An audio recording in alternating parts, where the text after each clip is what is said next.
They once named me Chiron, child of the constellation of Vera. But tonight, that constellation lies in pieces, shattered across the void. I awaken to the thrumming heartbeat of the void's crown, our flagship dreadnought stretching 20 kilometers from bow to stern. Through the crystalline viewports of my command chamber, I watched our armada unfold like a metallic flower against the star-drunk darkness. 300 vessels of the Veran Empire, each one a monument to our inevitable dominion over this galaxy's lesser breeds. The air tasted of ozone and victory. My skin, pale blue and marked with the constellation tattoos of my bloodline, rippled with anticipation. 7 stars of Vera blazed across my chest and arms, each mark earned through conquest. Each point of light a world brought to heel beneath our banner. Lord Commander Chiron, my aide, Nexus Captain Vorthak, approached with the fluid grace of our warrior caste. His 4 arms moved in ritual salute, cybernetic implants gleaming along his skull. The Starforges report full battle readiness. Our weapons drink deep from the cosmic winds. Through the viewport, I watched those forges, massive orbital foundries that harvested stellar plasma and shaped it into instruments of annihilation. They hung like mechanical gods among our fleet, their furnace mouths breathing pillars of white-hot fire into the void. The sight filled me with the familiar warmth of absolute certainty. We were the constellation born. The stars themselves had written our destiny in patterns of light across the heavens. For 10,000 years, the constellation of Vera had guided our empire's expansion, its 7 points marking the directions of our conquests. We had never known defeat because defeat was not written in our stars. "Begin the ritual of consumption," I commanded, my voice carrying the authority of divine mandate. Vorthak's eyes, all 6 of them, gleamed with savage anticipation. "At once, Lord Commander." The ritual began as it always did, with the screaming of lesser worlds. On the tactical display, 3 planets hung like ripe fruit waiting to be plucked. The Zephyrian system, home to a species of crystalline beings who had dared to refuse our generous offer of subjugation.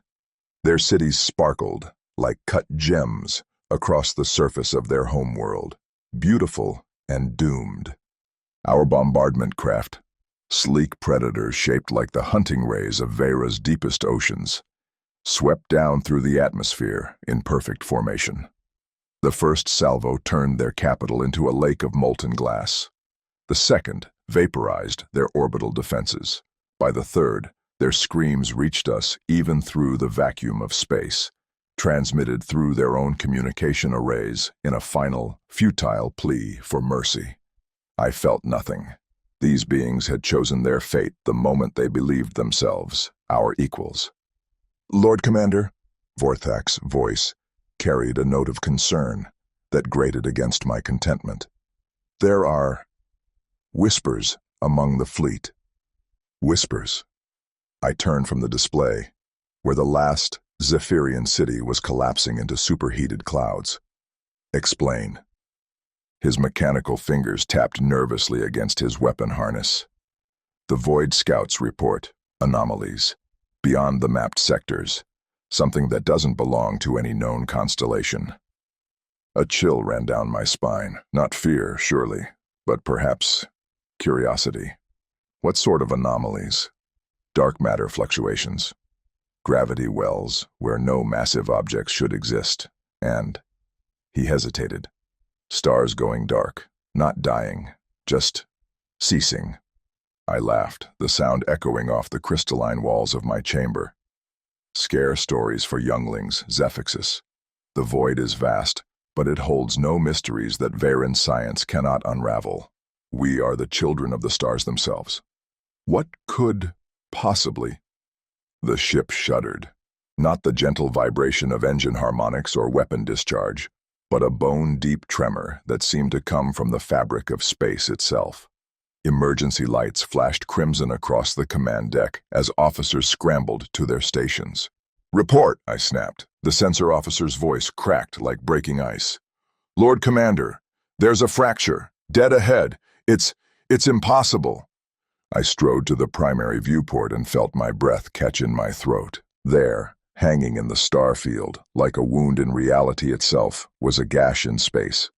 Not the familiar blue-white of a hyperspace tunnel or the organized geometry of our dimensional gates. This was something else entirely.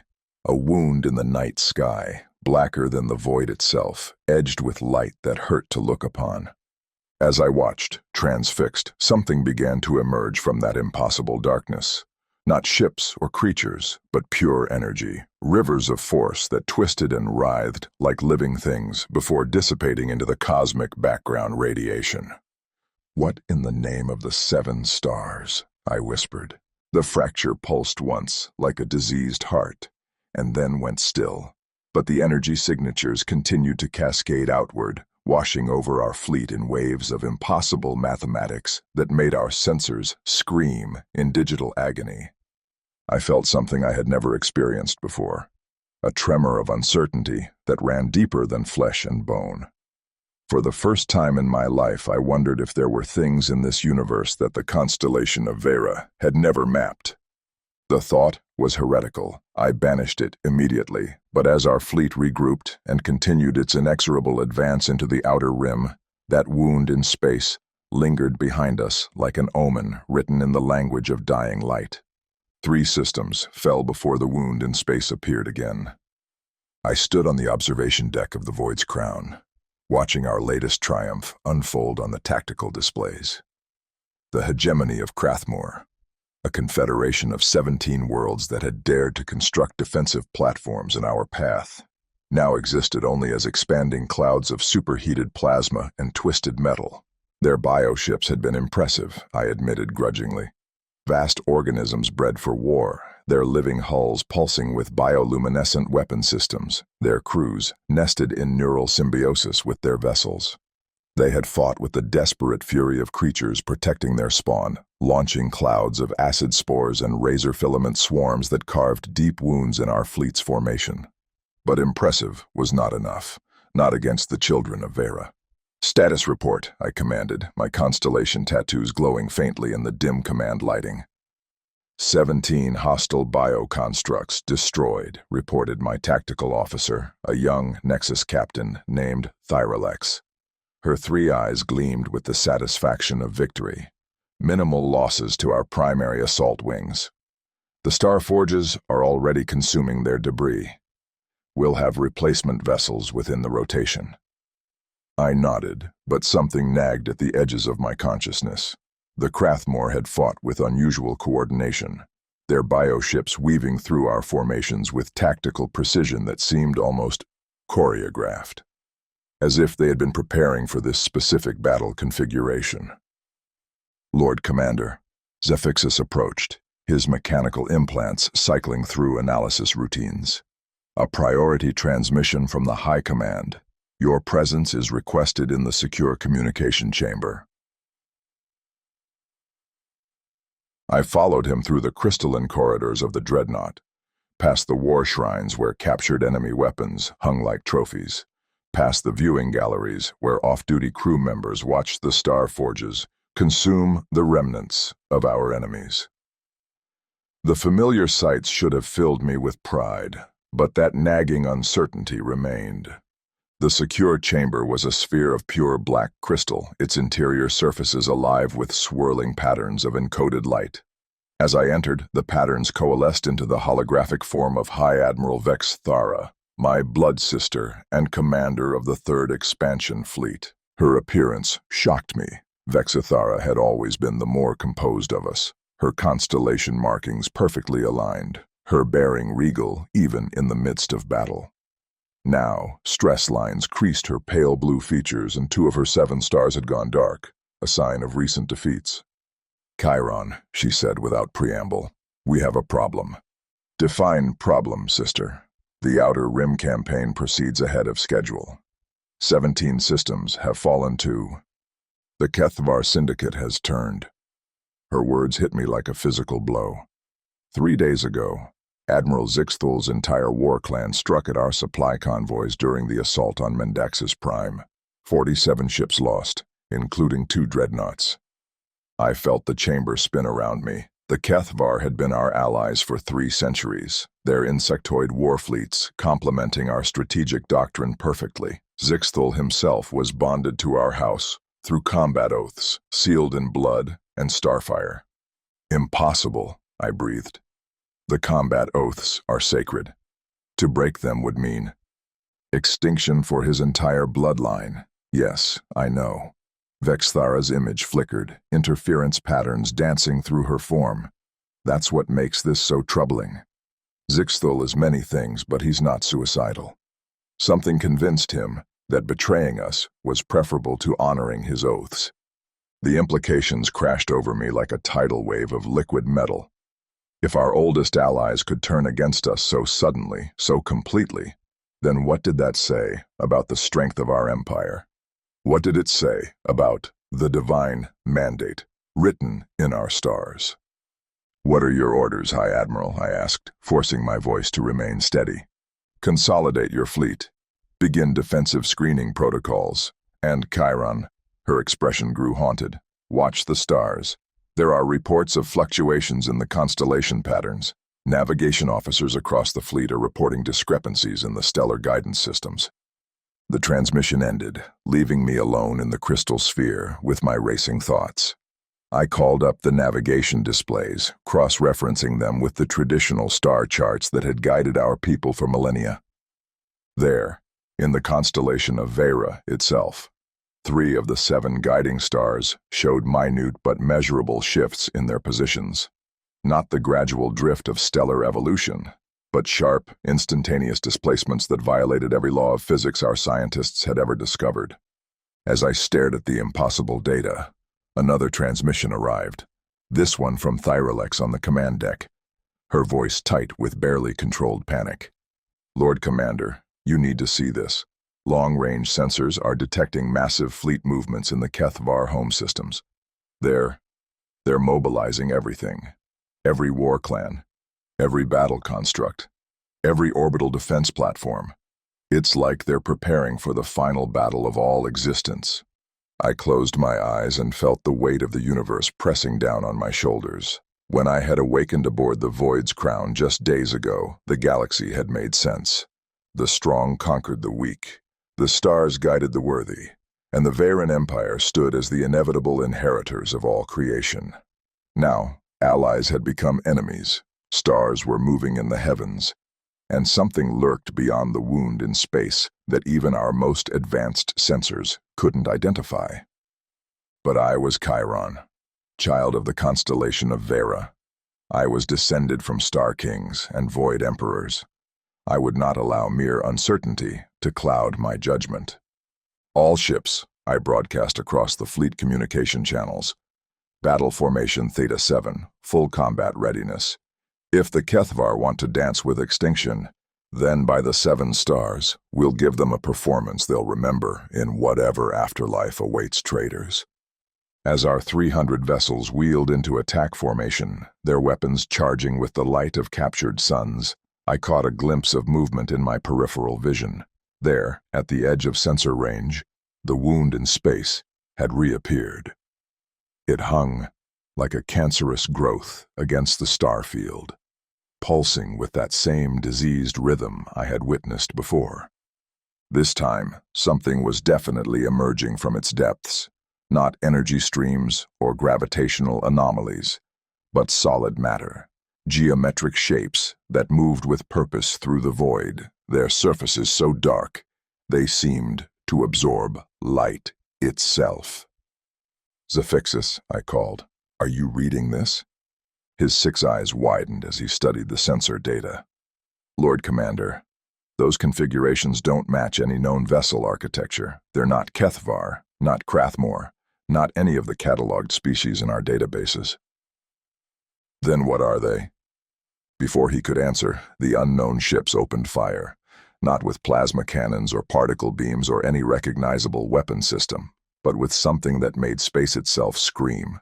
Entire sections of reality seemed to simply stop existing where their weapons struck, leaving perfectly spherical voids surrounded by the quantum foam of collapsed dimensions.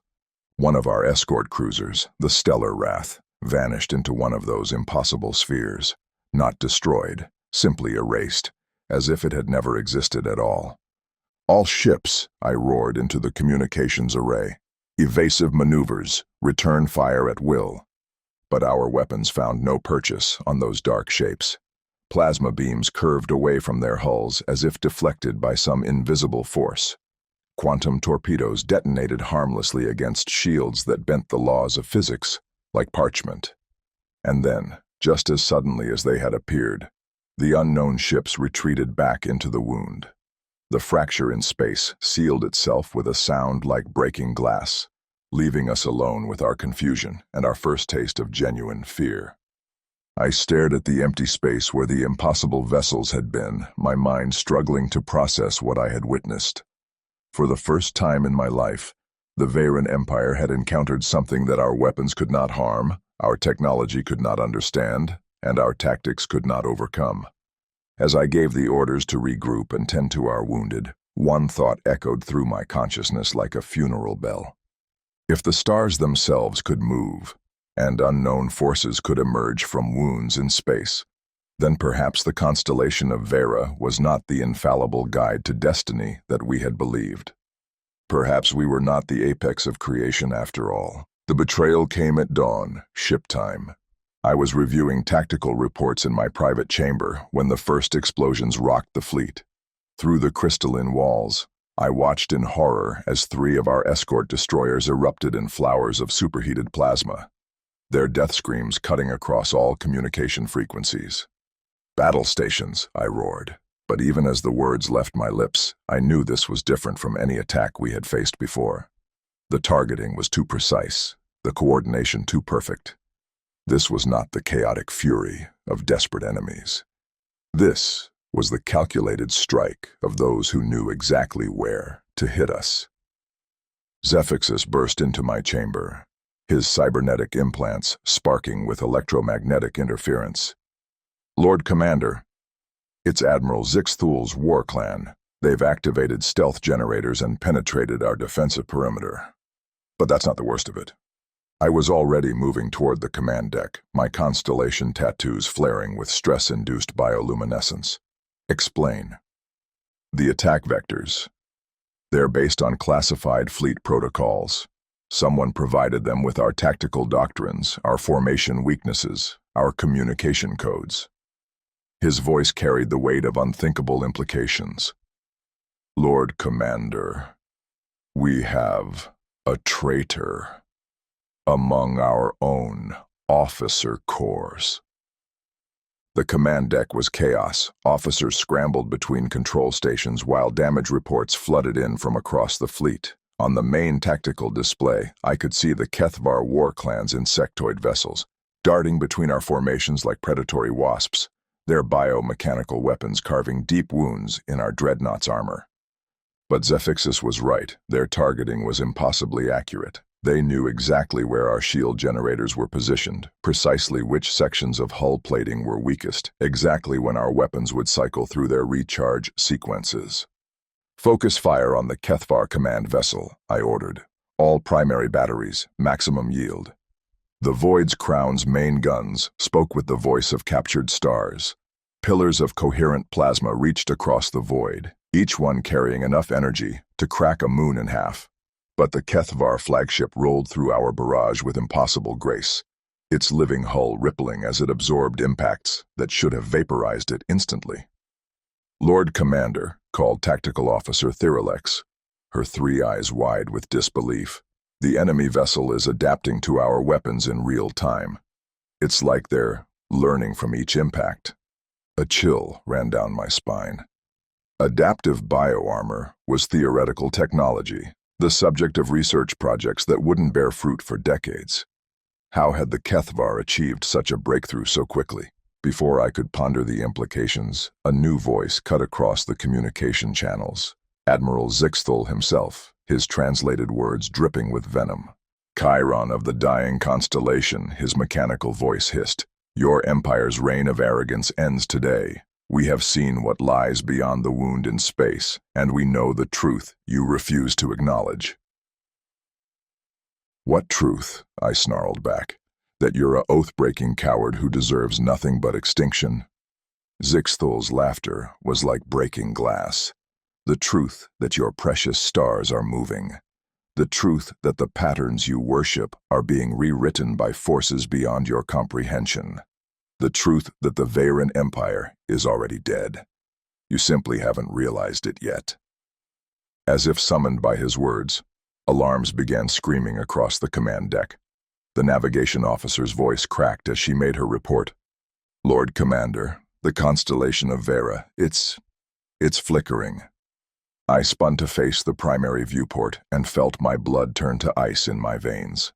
There, in the star field, that had remained constant for 10,000 years, the 7 stars of our sacred constellation were dimming and brightening in irregular patterns. Not the steady pulse of stellar respiration, but the chaotic spasming of dying lights. Impossible, I whispered. The stars are eternal. The constellation is dash. The star designated as Vera Prime, the brightest jewel in our celestial crown, suddenly flared to 10 times its normal luminosity. For a moment it blazed like a newborn sun, casting harsh shadows across the fleet. Then, just as abruptly, it began to fade. Not dimming, dying. The spectroscopic analysis showed the impossible truth. A star that should have burned for another billion years was consuming its nuclear fuel at an exponentially accelerated rate. The heavens themselves reject your empire, Zixthal's voice cut through my shock. The cosmic order is being rewritten, and your species was not included in the new text. I felt something breaking inside my chest, not my heart, but something deeper. The absolute certainty that had carried me through a lifetime of conquest was cracking like overstressed crystal. If the stars could betray us, if the very constellation that defined our destiny was dissolving before our eyes, then what did that make us? All ships, I heard myself saying, though my voice seemed to come from very far away. Emergency withdrawal to Sector Gamma 7. Implement Protocol Omega. Scatter formation. Maximum acceleration. As our fleet began its desperate retreat, fighting running battles with Zixthal's war clan every parsec of the way, I caught sight of something that made my soul shrivel with dread. The wound in space had returned, larger this time, its edges crackling with energies that bent light into impossible spirals. And from its depths, more of those dark geometric shapes were emerging, dozens of them, hundreds, moving in perfect formation toward the battle zone. But these vessels were different from the ones we had encountered before, larger, more complex, and as they approached, I could make out details that filled me with a horror I had never experienced in all my years of warfare. They were silent, absolutely, utterly silent on all electromagnetic spectrums. No engine signatures, no communication emissions, no energy readings that our sensors could interpret. They moved through space like holes cut from reality itself, visible only as absences where stars should shine. The lead vessel was the size of a small moon, its surface covered in geometric patterns that hurt to look at directly. As it passed through the battle zone, both Veyran and Kethvar ships simply stopped, not destroyed, not damaged, just frozen in space like insects trapped in amber. I watched in numb fascination as one of our heavy cruisers hung motionless while the dark vessel passed within kilometers of its hull. The cruiser's running lights were still operational, its crew presumably still alive, but it might as well have been a museum piece for all the response it showed to our frantic hails. Lord Commander, Zafixus's voice was barely a whisper. What are we looking at? I didn't answer because I couldn't. The rational part of my mind, trained in warfare and tactics and the cold mathematics of conquest, simply refused to process what I was seeing. These things, whatever they were, operated by rules that existed outside our understanding of physics, strategy, and the fundamental nature of reality.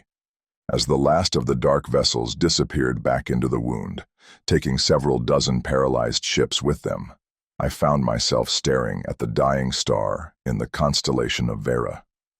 Its light was already noticeably dimmer, its surface racked with solar storms that painted space in shades of red and gold. For the first time in my life, I wondered if the Veyran Empire had been living a lie, if our divine mandate was nothing more than the arrogant delusion of a species too proud to recognize its own insignificance. But that way lay madness. I was Chiron, child of the constellation. Even if the stars themselves abandoned me, I would not abandon my duty to my people. Set course for the inner systems, I commanded, my voice steady, despite the chaos raging in my thoughts. We need to warn the High Command about what we've witnessed. As the Void's crown jumped to hyperspace, carrying the survivors of our once mighty fleet toward home, I took one last look at the guttering star that had guided my ancestors for millennia. By the time we reached Veyran space, it might be nothing but a cooling cinder drifting in the cosmic dark. The homecoming was a funeral, disguised as a triumph. When the Void's crown and her battered escorts limped into Veyran space, the inner defense fleet met us with fanfares and ceremonial volleys, until they saw our condition. Of the 300 vessels that had departed for the Outer Rim campaign, barely 50 remained. Those that survived bore the scars of impossible weapons and encounters that defied every tactical manual in our archives. I stood on the observation deck as we approached Veyra Prime, our capital world. The planet hung like a jewel against the void, its surface covered in the crystal spires and orbital platforms that represented 10 millennia of unbroken expansion. From this distance, it looked eternal, invincible, the heart of an empire that had never known true defeat. But I could see the truth in the star charts. The constellation of Veyra, visible from the planet's northern hemisphere, now showed 3 dead stars, where once 7 had blazed. The celestial pattern that had guided our destiny for countless generations was collapsing, and there was nothing our technology or our will could do to stop it.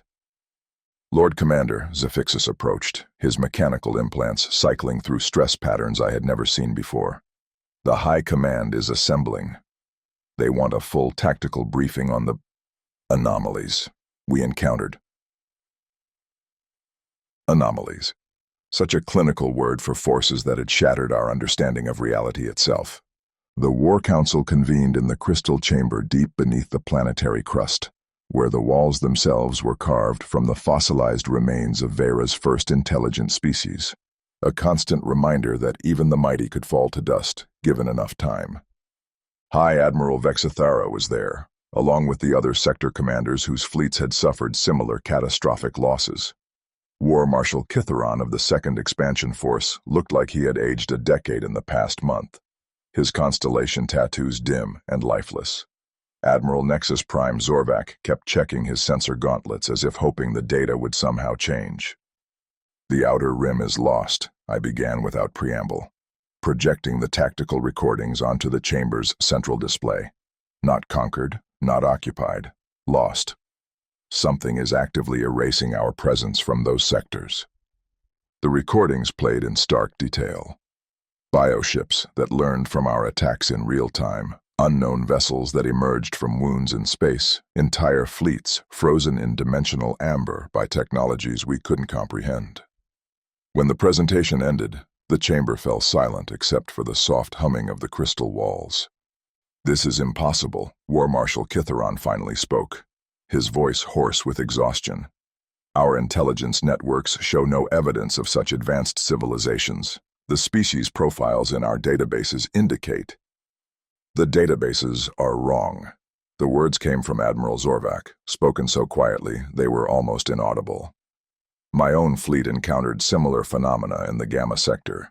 Ships that moved without engines, weapons that erased matter at the quantum level, and," he hesitated, as if the words were physically painful, "communication attempts. Brief, fragmented transmissions in a language our translation matrices couldn't decode. But the mathematical structures, they were sophisticated beyond anything we've ever encountered." High Admiral Vexithara leaned forward, her 6 eyes reflecting the ghostly light of the display screens. "Are you suggesting that these anomalies represent a coordinated threat, some sort of unknown stellar civilization?"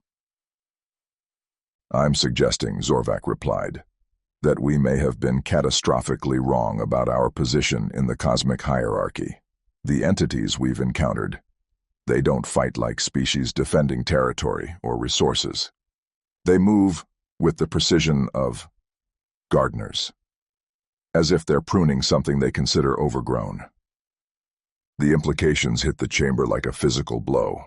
For 10,000 years, the Veyran Empire had expanded under the assumption that we were the apex of galactic evolution, that any species capable of challenging us would have revealed themselves long ago. To discover that we might be nothing more than an infestation to be controlled was a concept that struck at the very foundations of our identity. Then we increase our military production, Kitharon declared, his voice rising with desperate conviction.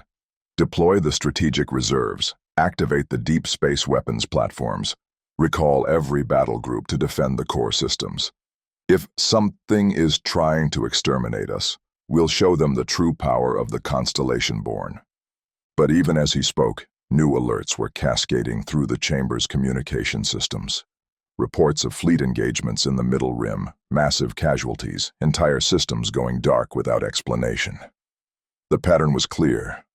Something was systematically dismantling our empire from the outside in, using tactics and technologies that made our most advanced weapons seem like crude clubs. I found myself thinking about the paralyzed ships we had witnessed, their crews trapped in temporal stasis, while unknown forces studied them like specimens in a laboratory. What had those beings learned from us? What weaknesses had they catalogued? What plans were they formulating based on their analysis of our psychology and technology? There's something else, I said, interrupting Kitharon's increasingly frantic strategic proposals. The enemy, whatever they are, they're not acting alone. The Kethvar betrayal wasn't random. They claim to have seen what lies beyond the wound in space. I believe our former allies have been contacted by these entities, possibly recruited. The chamber erupted in shocked murmurs and angry denials. The idea that our subject species might willingly collaborate with an external threat was almost as disturbing as the threat itself. Impossible, Vexithara insisted. The loyalty conditioning in our allied races is absolute. They couldn't betray us even if they wanted to. The genetic modifications prevent it. Then explain Admiral Zixthul's war clan, I shot back. Explain how they managed to break oaths sealed in blood and starfire. Explain how they obtained classified tactical data that allowed them to strike at our most vulnerable points. Before anyone could respond, the chamber's emergency systems activated. Red light flooded the crystalline walls as priority transmissions began flooding in from across the Empire. The voices of sector commanders, planetary governors, and fleet admirals painted a picture of coordinated catastrophe. The hegemony systems have gone silent. All 12 colonies, no response to communications. Massive gravitational anomalies detected in Sector Epsilon 9. Entire star systems are being displaced. The Kethvar home systems are mobilizing their full military capacity. Long-range sensors show them constructing unknown megastructures around their primary star. Lord Admiral, the constellation of Vera has lost another star. Vera Tertius just underwent core collapse. The shockwave will reach the outer colonies within 72 hours. I felt the weight of Empire pressing down on my shoulders like a collapsing star. Every report, every casualty figure, every system lost was another nail in the coffin of everything I had believed about our place in the universe. But I was still Charon, child of the dying constellation. Even if the stars abandoned us, even if forces beyond our understanding sought to erase us from existence, I would not surrender without giving them a war worthy of our ancestors. Initiate the Scorched Nebula Protocol, I commanded, my voice cutting through the chaos of competing voices. If something wants to study us, let's give them a lesson in Veyran determination. Every ship, every weapon, every last soldier in the Empire, we marshal everything we have and make our stand here in the system that gave birth to our people. Lord Commander, Xifix's voice carried a note of warning. The protocol hasn't been tested on this scale.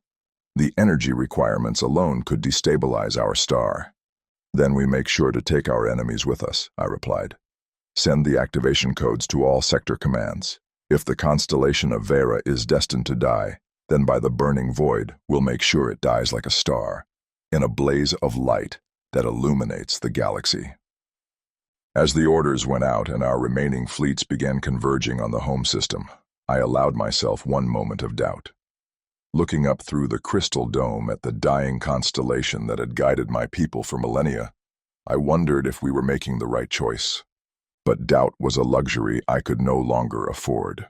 The unknown entities had made their intentions clear through action, if not through words. The Veyran Empire was to be excised from the galaxy like a cancer. Whether we faced extinction or merely subjugation, I knew that our response would define us in whatever records survived our civilization's fall. We would not go quietly into that cosmic dark. We would burn like stars. They came from the wound like a tide of living darkness. I watched from the Void's Crown's command deck as reality tore itself apart at the edge of our home system. The fracture in space had grown to encompass half the stellar horizon, its edges crackling with energies that turn nearby asteroids into clouds of exotic matter. And from its depths, ship after ship emerged in perfect formation, vessels so alien in design that looking at them directly caused physical pain. But these weren't the geometric constructs we had encountered before. These ships moved with purpose, their hulls gleaming with a familiar, terrible efficiency. They were human vessels, sleek predators of metal and ceramic composites, their surfaces unmarked by any symbol or identification. Impossible, I breathed, my constellation tattoos flaring with stress-induced bioluminescence. Humans are a primitive species, pre-stellar civilization. They barely achieved chemical rockets before we.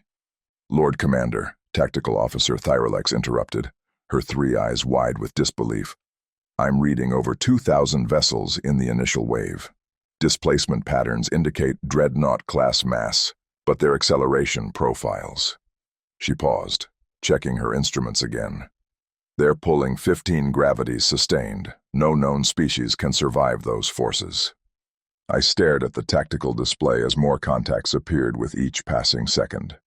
The human fleet moved like a single organism, their formations shifting and adapting with mathematical precision.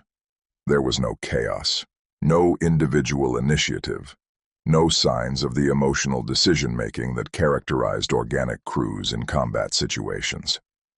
Open a communications channel, I ordered. All frequencies. The reply came immediately, transmitted in perfect classical Veyran. Greetings, Chiron of the Dissolution. We have been monitoring your species' expansion with considerable interest. The voice was human, unmistakably so, with the flat acoustic patterns and limited tonal range of their primitive larynx structures. But the words were spoken with the fluency of a native speaker, including dialectical nuances that would have taken decades of immersion to master. I am Lord Commander Chiron of the Veyran Imperial Fleet, I replied, forcing my voice to remain steady. You are trespassing in sovereign territory. Withdraw immediately or face the consequences. Laughter echoed through the communications channel, not the harsh mechanical approximations produced by translation software, but genuine organic amusement. Consequences? From a species that can't prevent its own guiding stars from dying. How delightfully arrogant. Around me, the command crew exchanged glances of shock and confusion. The humans not only knew about the collapse of our constellation, they spoke of it with casual familiarity, as if they had been observing our civilization's decline for years. What do you want? I demanded. To study you, the voice replied with chilling simplicity. Your species represents an interesting case study in imperial overreach. We're curious to see how you'll respond when faced with genuine existential threat. Before I could formulate a response, the human fleet opened fire. Their weapons defied everything we knew about physics and warfare. Instead of energy beams or projectile weapons, they launched something that looked like crystalline spheres, trailing ribbons of distorted space-time. When those weapons struck our ships, the effects were indescribable. The heavy cruiser Stellar Dominion was the first to be hit. The crystalline sphere passed through its shields as if they didn't exist, penetrated the hull without leaving a breach, and detonated somewhere deep in the ship's core. For a moment the cruiser continued on its course, its crew apparently unaware of what had happened. Then it began to fold. Not breaking apart or exploding, folding. Its hull twisted inward on itself, defying the basic geometry of three-dimensional space. I watched in horror as a vessel 2 kilometers in length collapsed into a point of impossible complexity before disappearing entirely, leaving only a brief gravitational ripple to mark its passing. "All ships," I roared into the fleet communications. "Evasive pattern Delta 9, maximum dispersal." But our movements were anticipated with terrifying accuracy. The human vessels shifted their formations to match our maneuvers, their weapons tracking our ships with mechanical precision. More of those reality-warping spheres began finding their targets, and each impact resulted in another vessel folding out of existence. I watched the pride of the Veyran fleet, dreadnoughts that had never known defeat, battle cruisers that had cracked worlds, carriers that had darkened the skies of 100 systems, reduced to nothing more than gravitational anomalies in the span of minutes. "Lord Commander," Zephix's voice cracked with desperation, "we need to retreat. Our weapons aren't even scratching their hulls." He was right. Our plasma cannons passed through the human ships without effect. Our quantum torpedoes detonated harmlessly against some form of dimensional shielding, and our most powerful stellar bombardment weapons simply ceased to function when they came within range of the enemy fleet. But retreat was no longer an option. More human vessels were emerging from the wound in space, not hundreds now, but thousands.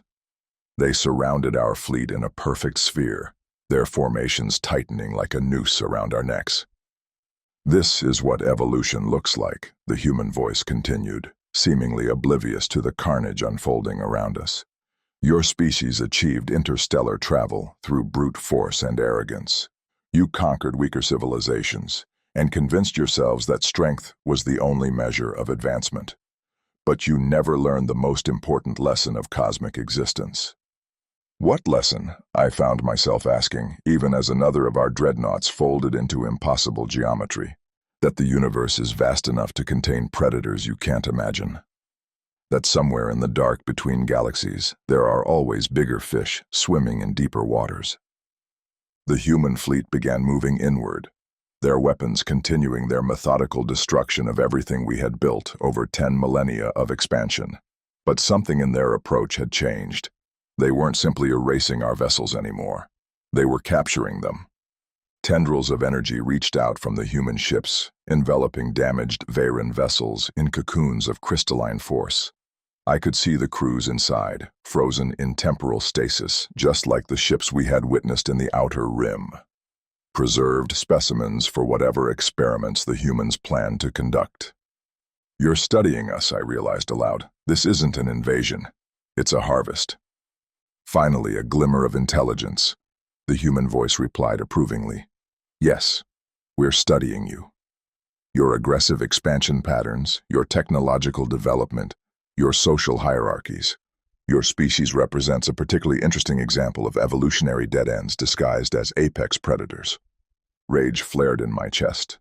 Pure, incandescent fury at being dismissed as a mere laboratory specimen. I was Chiron of Vera, descendant of Star Kings, heir to an empire that spanned thousands of worlds. I would not be reduced to an entry in some alien catalog. "All remaining ships," I broadcast on the fleet command frequency, "converge on my position. Emergency Protocol 7. Ramming speed. If they want to study us, let's give them a close examination of Veyran determination." The survivors of our once mighty armada responded with the desperate courage of the doomed. 37 vessels, all that remained of 300, accelerated toward the center of the human formation. Their crews, knowing they were flying into certain death, but choosing to die as warriors rather than specimens. The humans didn't even attempt to evade our attack. They simply waited. As our ships closed to ramming distance, something extraordinary happened. The human vessels began to shift and flow like liquid metal, their hulls reconfiguring into new shapes that defied basic structural engineering. When our dreadnoughts struck their hulls instead of the catastrophic explosions I had expected, the human ships absorbed the impacts like sponges absorbing water. Our vessels passed completely through the enemy hulls and emerged on the other side, their crews alive, but their weapons systems completely inert. We had rammed them at full acceleration and accomplished nothing more than flying through them.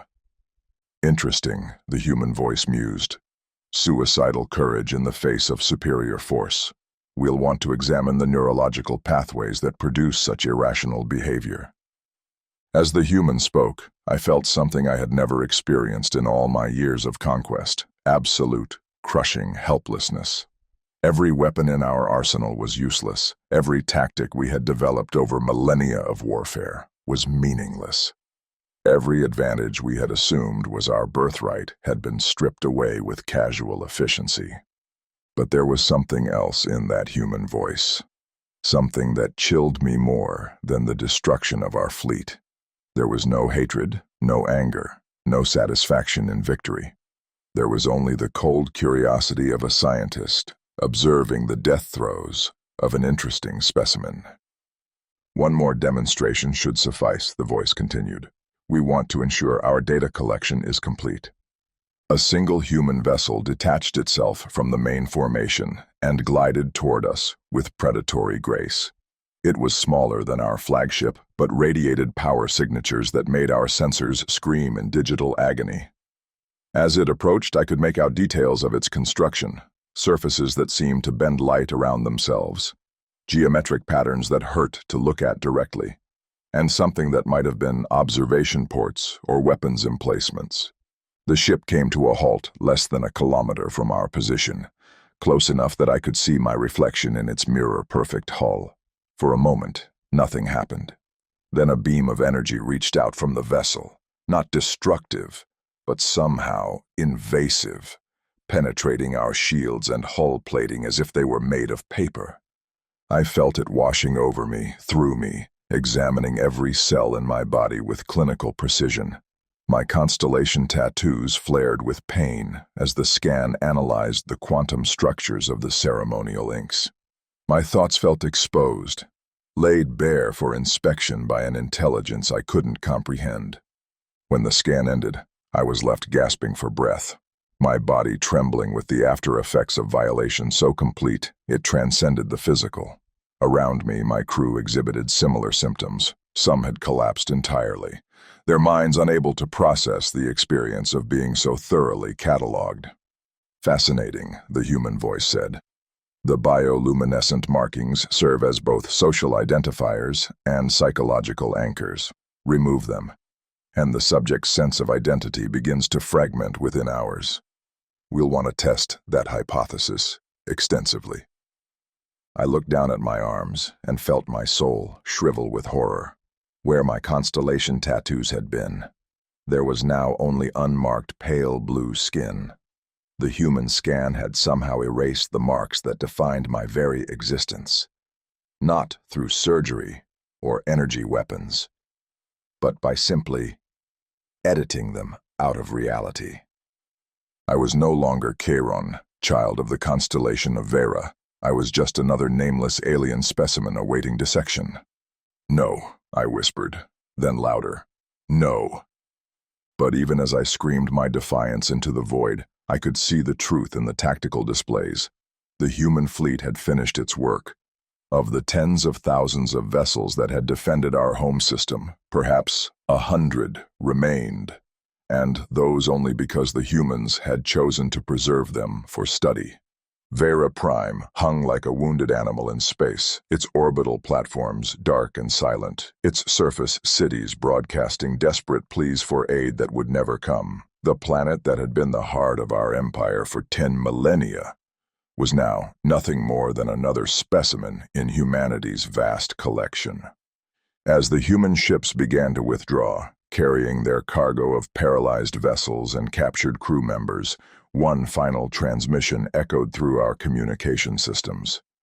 Thank you for your contribution to our research. Chiron of the Dissolution. Your species' data will prove invaluable in our ongoing study of galactic evolutionary patterns.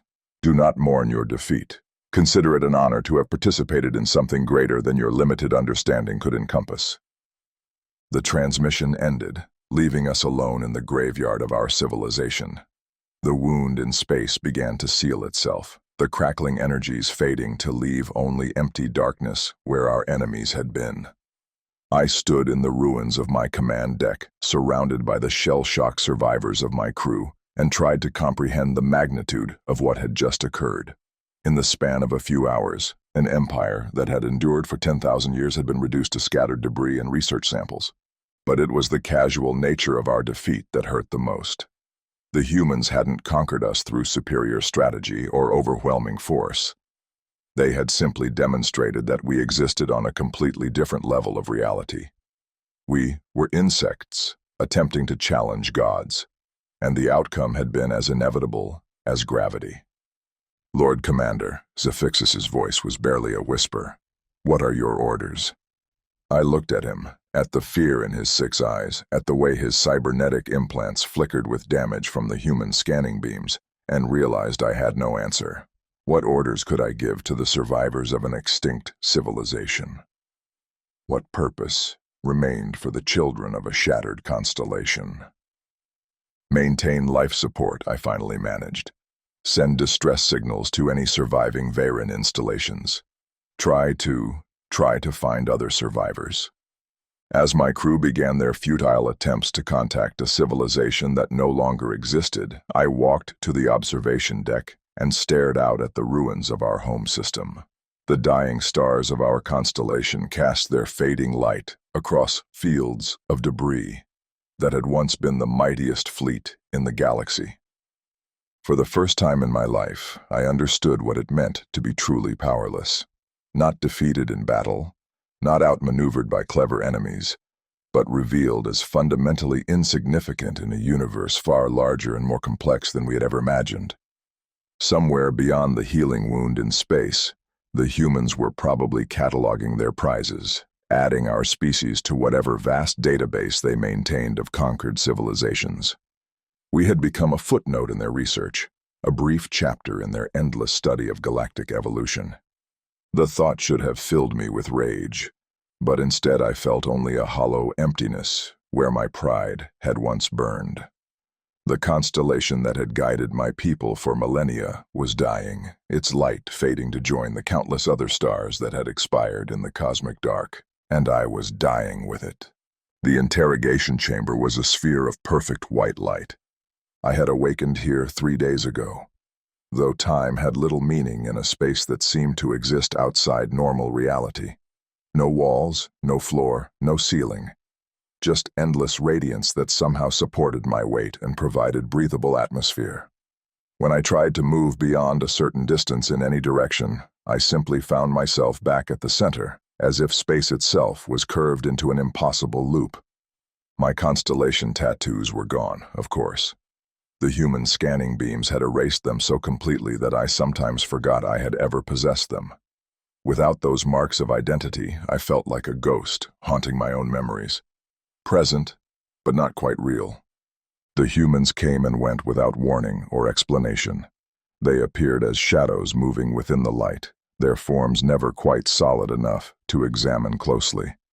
Sometimes they spoke to me in perfect Veyran, asking questions about our military tactics, our social hierarchies, our biological needs. Other times they simply watched, their attention focused on me with the intensity of scientists observing a particularly interesting laboratory specimen. Today was different. Today they had brought another prisoner. She materialized in the light beside me, her pale blue skin unmarked by tattoos, her 6 eyes wide with confusion and terror. It took me several moments to recognize her without the constellation markings that had defined her identity for over a century. Vexathara, I whispered. My blood sister turned toward my voice, her gaze focusing with difficulty on my equally unmarked features. Chiron. Is that? How are you here? I saw your flagship destroyed in the battle for... I wasn't destroyed, I interrupted, captured. Like you, like all of us, I suspect. The reality of our situation crashed over her in waves I could see reflected in her expression. The High Admiral of the Third Expansion Fleet, architect of a dozen successful campaigns, reduced to a nameless specimen in an alien laboratory. "How many of us are left?" she asked, her voice barely audible. "I don't know. I haven't seen anyone else since they brought me here." I gestured at the endless white radiance surrounding us. "This place, it's not really a room. I think it's some kind of dimensional construct, folded space, designed to hold us while they conduct their studies." As if summoned by our conversation, the shadows began moving in the light. Human forms coalesced from the radiance, tall figures in form-fitting suits that seemed to absorb, rather than reflect, illumination. Their faces were hidden behind masks of polished metal, giving them the appearance of living statues. Subjects 7,391 and 7,392, one of them spoke in perfect Varen. "Your biometric readings indicate emotional distress at this reunion. Please explain the nature of your relationship." I felt Vexithara tense beside me, her warrior instincts still intact despite our helpless situation. "We are siblings," she replied with forced calm. "Blood relatives of the same genetic lineage." "Interesting. And this family bond influences your behavior in combat situations?" The question was asked with the same casual tone one might use to inquire about the weather, but I could sense the clinical interest behind it. The humans weren't just studying our technology or our military capabilities. They were dissecting the fundamental structures of our society, our psychology, our very sense of self. "Why?" I demanded. "What do you hope to gain from this?" The masked figure turned its attention to me, and I felt that familiar sensation of being examined on a cellular level. "Your species interests us, Subject 7,391. You achieved interstellar civilization despite significant psychological limitations. Your aggressive expansion patterns, your rigid social hierarchies, your dependence on symbolic meaning systems, all fascinating examples of evolutionary dead ends that nonetheless produced temporary success." "Temporary." Vexithara's voice carried the edge of suppressed fury. "Our empire endured for 10,000 years. We conquered hundreds of worlds, subjugated dozens of species, and collapsed within hours when faced with genuine opposition," the human interrupted. "Your empire was a structure built on sand, impressive to observe but fundamentally unstable. We've seen thousands like it across the galaxy, civilizations that mistake brutality for strength, expansion for evolution." The casual dismissal of everything we had built, everything we had believed in, hit me like a physical blow. But it was the phrase, "thousands like it," that truly made my blood run cold. This wasn't humanity's first encounter with an aggressive alien empire. We were just the latest in a long series of specimens they had collected and studied. "How long?" I asked. "How long have you been doing this?" "Approximately 47,000 of your years," the human replied. "We've cataloged 2,847 distinct spacefaring civilizations, ranging from peaceful explorers to aggressive expansionists like yourselves. Each one contributed valuable data to our understanding of galactic evolutionary patterns." I tried to process the implications of that statement.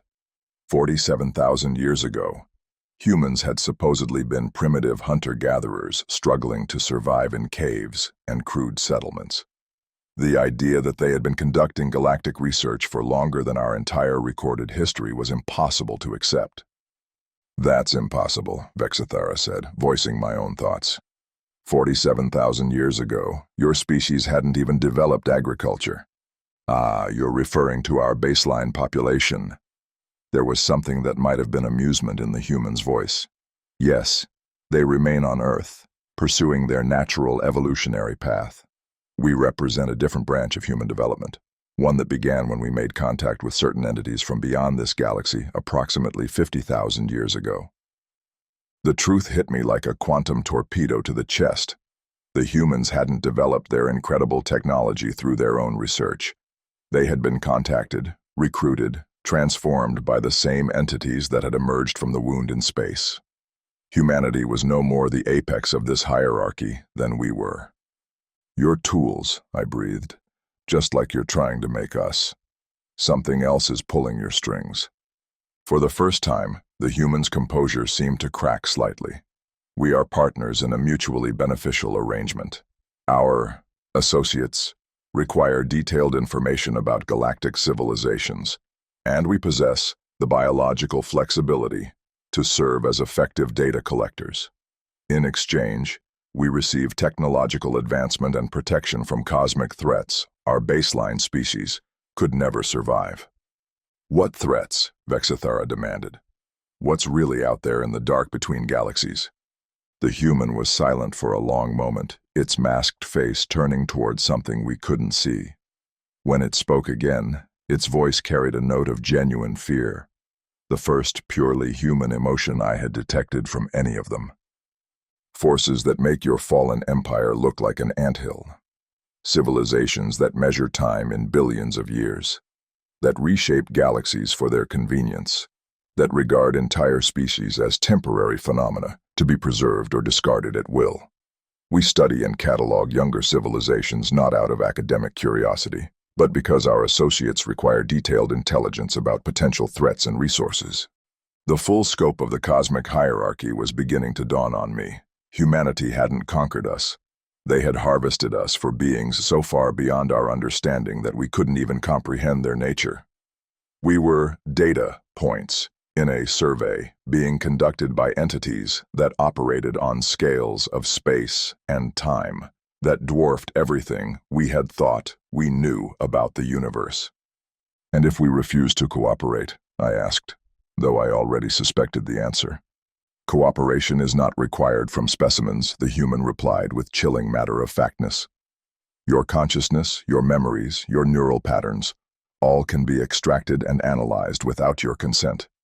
We prefer voluntary participation because it yields more accurate behavioral data, but your preferences are ultimately irrelevant to our research goals."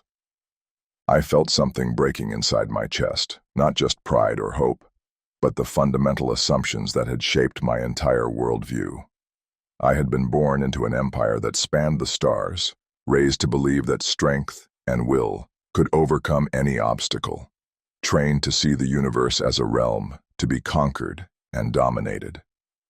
Now I understood that we had been nothing more than insects living in a garden, blissfully unaware that gardeners were watching our every move and preparing to thin the weeds when they grew too numerous. "There is one alternative," the human continued. "Voluntary integration into our research apparatus. Your knowledge of Veyron, military doctrine, social structures, and technological capabilities would be valuable to our ongoing studies. In exchange, you would be granted extended lifespans and the opportunity to observe civilizations your baseline species could never have imagined." "As slaves," Vexithara spat, "as junior partners. The distinction may seem academic from your current perspective, but the practical differences are substantial. Our research teams enjoy significant autonomy within their assigned parameters, and the scientific discoveries you would witness." The human paused, seeming to search for words. "Your baseline understanding of physics, biology, and cosmic architecture would expand beyond recognition." I looked at my sister, seeing my own horror reflected in her unmarked features. The humans were offering us the same choice they had presumably faced 50,000 years ago: serve as willing tools in a cosmic intelligence-gathering operation, or be reduced to mindless specimens in an endless laboratory. "How many have chosen integration?" I asked. "Approximately 12% of cataloged civilizations. Most prefer extinction to subordination, which we find curious. Your survival instincts seem less developed than we initially estimated." The casual dismissal of entire species choosing death over slavery made me want to scream, but I forced myself to remain calm. Information was the only weapon I had left, and I needed to learn everything possible about our captors' capabilities and motivations. "And the others?" The 88% who refused. Preserved for further study. Consciousness patterns archived. Genetic material cataloged. Technological achievements reverse-engineered. Their contributions to our understanding remain valuable even after their active participation has ended. Genocide disguised as scientific research. The humans had turned the systematic extinction of galactic civilizations into an academic discipline, complete with detailed records and peer review by entities we couldn't comprehend. "Why are you offering us this choice?" Vexithara asked. "If you can extract everything you need without our cooperation, why bother with recruitment?" "Because voluntary subjects provide behavioral data that cannot be obtained through direct neural extraction. Your thought processes, your decision-making patterns, your responses to novel stimuli. These require active consciousness to study properly. Preserved specimens can tell us what you were, but integrated subjects allow us to understand what you might become." The implications made my skin crawl. They weren't just studying us. They were running experiments on us, using our living minds as laboratories to test hypotheses about consciousness, evolution, and the development of intelligence across cosmic scales. As I stared at the masked figure before me, I realized that I was facing the same choice that had confronted humanity 50,000 years ago. Become a willing participant in the cosmic horror unfolding around us, or join the countless species that had chosen oblivion rather than compromise their fundamental nature. But unlike those long-dead humans, I still had one advantage they might not have possessed. I knew what I was really choosing between. The question was whether that knowledge would make the choice easier or infinitely harder. I dream of stars, not the dying embers of the constellation of Vera, but the first stars I ever saw as a child, brilliant points of light scattered across the obsidian sky of my homeworld, each one a promise of worlds to conquer and glory to be won. In my dreams, those stars still burn with the fire of eternal destiny, unmarked by the knowledge of cosmic insignificance that has poisoned my waking thoughts. When I awaken in the sphere of white light, the dreams fade like morning mist, leaving only the hollow certainty that everything I once believed was a lie. The humans have been patient with their offer. For what feels like weeks, though time has no meaning in this folded space, they have allowed Vexithara and me to discuss our options, to rage against our captivity, to gradually accept the reality of our situation. They observe our conversations with clinical interest, no doubt cataloging our psychological responses to prolonged isolation and existential crisis. Today they have returned with their final ultimatum. Subjects 7,391 and 7,392, the masked figure speaks in its perfectly modulated Veran. Our associates require a decision: integration into the research apparatus, or permanent preservation for static analysis. You have one standard time period to choose. I look at my sister, my blood bond, the only family I have left in a universe that has revealed itself to be infinitely larger and more hostile than we ever imagined. Her unmarked skin makes her seem like a stranger, but her eyes still burn with the defiant fury that has carried her through 100 battles. "And if we choose integration?" she asks. "What would that actually entail?" "Neural interface implantation to facilitate communication with research teams, memory enhancement to improve data retention, biological modifications to extend operational lifespan to approximately 10,000 standard years. Assignment to field research teams studying emergent civilizations in distant galactic sectors." The human's clinical description makes it sound almost appealing: eternal life, advanced technology, the opportunity to witness the rise and fall of entire species across the galaxy. But I can hear the unspoken truths beneath their words. We would become living instruments of the same cosmic horror that had destroyed our civilization, complicit in the cataloging and eventual extinction of countless other species. 10,000 years of watching worlds burn, I say quietly. 10,000 years of helping you harvest civilizations like crops. Your emotional terminology is inaccurate, the human replies. We preserve civilizations, not destroy them. Every species we catalog continues to exist in our archives, their knowledge and culture maintained for perpetuity. Death is temporary. Data is eternal. Spoken like a true predator, Vexithara snarls. You've convinced yourselves that your atrocities are actually mercy. We have transcended such primitive moral categories. Our perspective encompasses temporal and spatial scales your baseline consciousness cannot process. What you perceive as destruction, we understand as transformation into more stable and useful forms. I feel something stirring in my chest, not hope, but a kind of bitter clarity. For my entire life I had believed that strength was the measure of worth, that the powerful had the right to dominate the weak. That conquest was the natural order of things. I had watched civilizations burn and felt only satisfaction at our superiority. Now I was experiencing that philosophy from the other side, and I finally understood what we had truly been all along.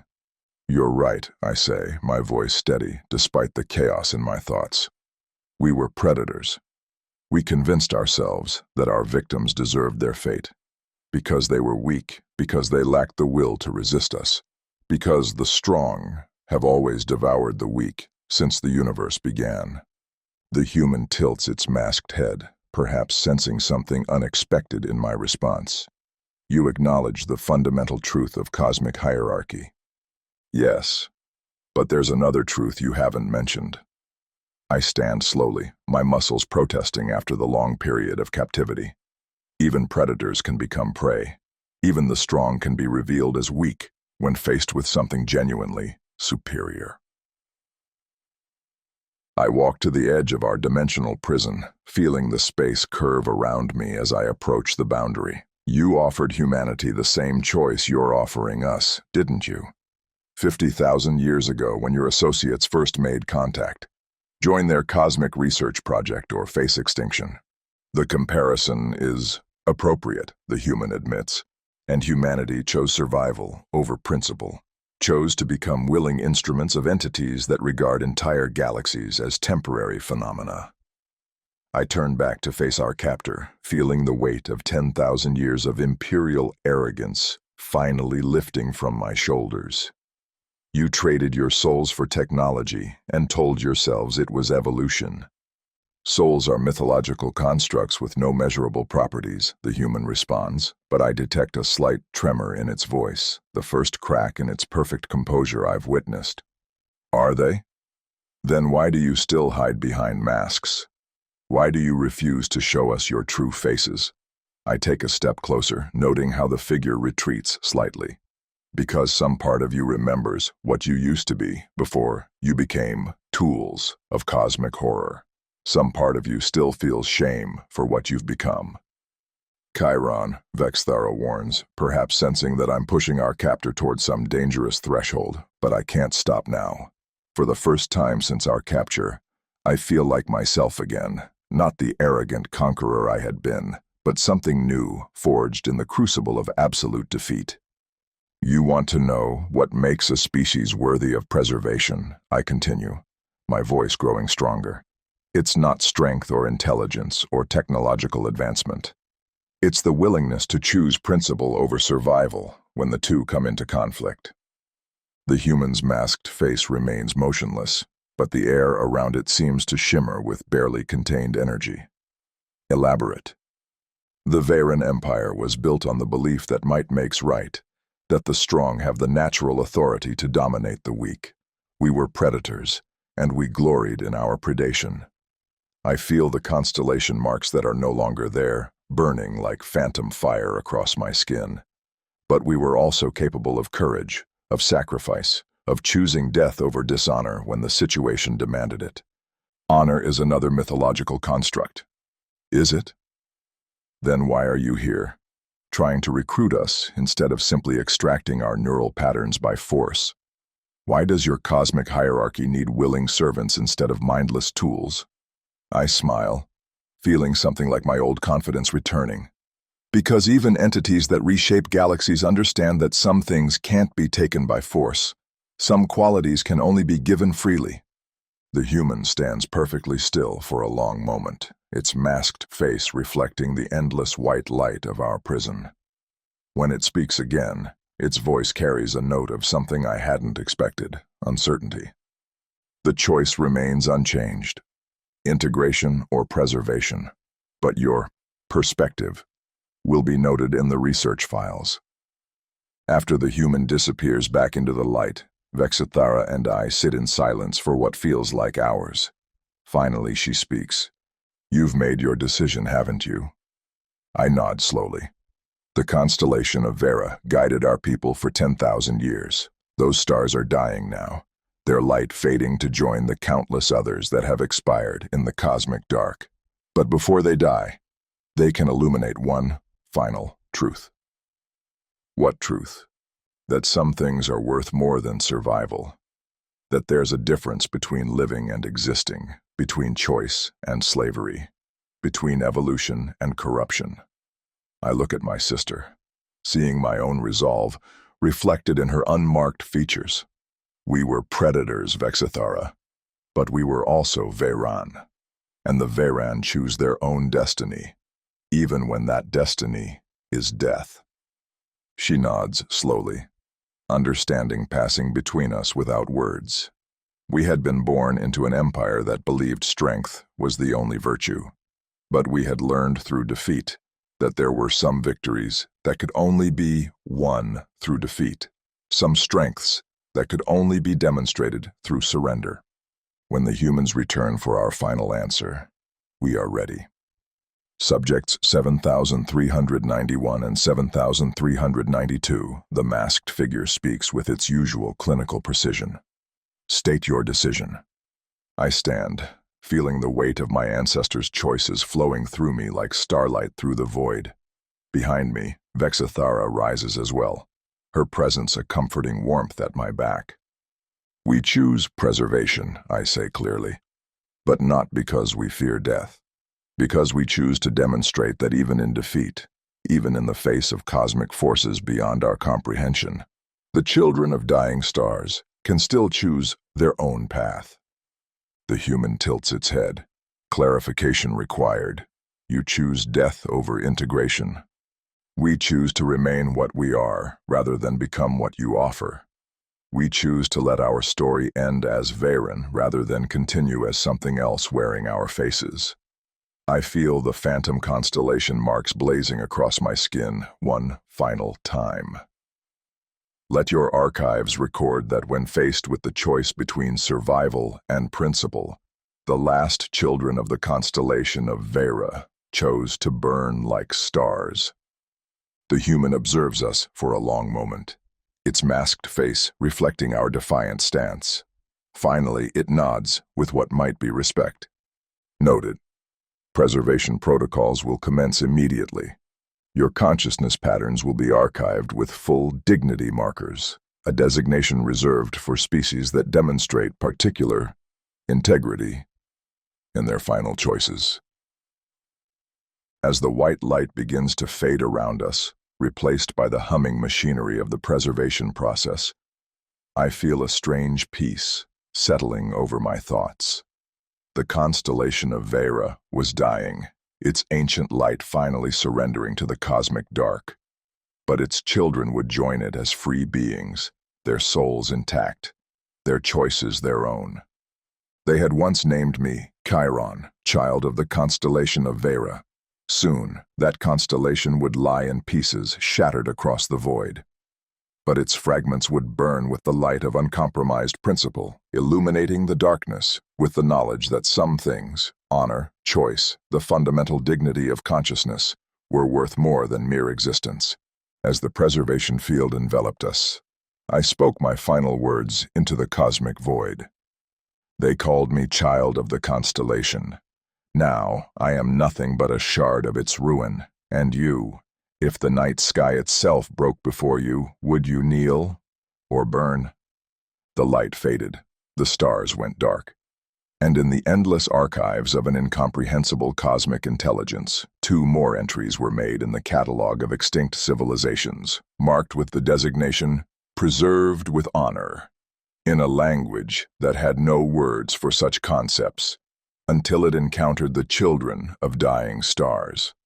The constellation of Vera had fallen, but it had fallen on its own terms, in its own way, with its light undiminished by compromise. And perhaps, in the vast darkness between galaxies, that was victory enough.